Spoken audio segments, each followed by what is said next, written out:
ഇപ്പോൾ എങ്ങനെയുണ്ട്? ഞാൻ മുന്നേ പറഞ്ഞിട്ടുണ്ട്, ഇന്ത്യയിലെ ഏറ്റവും മൂർച്ചയുള്ള ശബ്ദം അത് ഇന്ത്യയിലെ യുവാക്കളുടേതാണ്, യുവതയുടേതാണ് എന്നുള്ളത്. എന്നാൽ ഈ ശബ്ദങ്ങളും പ്രതിഷേധങ്ങളൊക്കെ ഒറ്റയടിക്ക് നിഷ്ഫലമാക്കാൻ ഇന്ത്യയിലെ ഭരണകൂടങ്ങൾക്ക്, ഭരണശിരാ കേന്ദ്രങ്ങളിലിരിക്കുന്ന കിരാത ഭരണാധികാരികൾക്ക് സാധിക്കുമെന്നുള്ളതാണ്. അല്ലെങ്കിൽ അവരെ അലോസരപ്പെടുന്ന ഒന്നും ഇവിടെയുള്ള ആരും ചെയ്തു പോകരുത് എന്നുള്ളതാണ്. കഴിഞ്ഞ കുറച്ച് ദിവസങ്ങൾക്കകം ഇന്ത്യയിലുടനീളം സംസാര വിഷയമായ CJP എന്ന കോക്രോച്ച് ജനതാ പാർട്ടി, ആ പാർട്ടിയുടെ വിശേഷങ്ങളെക്കുറിച്ചൊന്നും ഞാൻ കൂടുതലായിട്ട് സംസാരിക്കുന്നില്ല.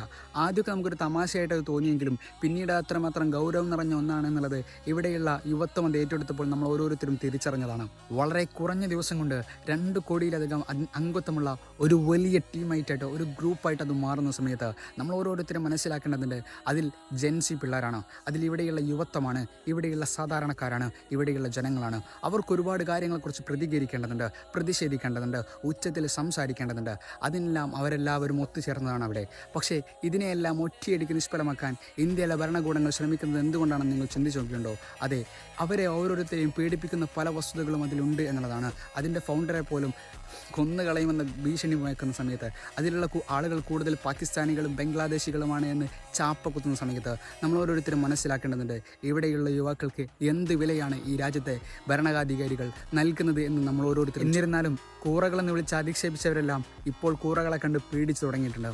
ഇതുതന്നെയാണ് നമുക്ക് വേണ്ടത്.